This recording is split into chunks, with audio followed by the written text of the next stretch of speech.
Pejuang Ceknya menghancurkan markas operator drone angkatan bersenjata Ukraina di Kharkov.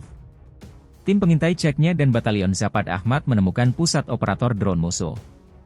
Brigade penerbangan tak berawak Grom Kaskade menuntaskan tugasnya. Musuh memilih markas di hanggar yang kosong dan itu tidak efektif. Musuh beserta perlengkapannya di dalam lenyap seketika, demikian dilansir akun Telegram resmi pemimpin Ceknya Ramzan Kadyrov 5 Maret.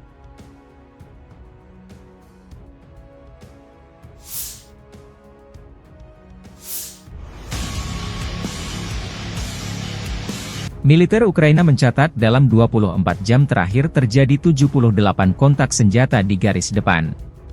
Di arah Kupiansk, Rusia melancarkan 11 serangan di wilayah pemukiman Sinkivka dan Tabaivka di wilayah Kharkiv. Namun digagalkan oleh Brigade Pertahanan Ukraina. Pasukan lintas udara Ukraina menyerang 7 area terkonsentrasinya personel Rusia.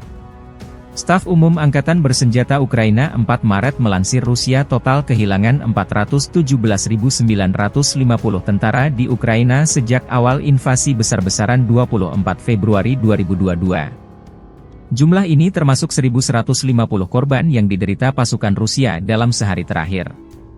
Rusia juga kehilangan 6.648 tank, 12.660 kendaraan tempur lapis baja, 13.374 kendaraan dan tangki bahan bakar, 10.210 sistem artileri, 1.004 sistem peluncuran roket ganda, 698 sistem pertahanan udara, 347 pesawat terbang, 325 helikopter, 7.845 drone, 25 kapal dan perahu, dan 1 kapal selam.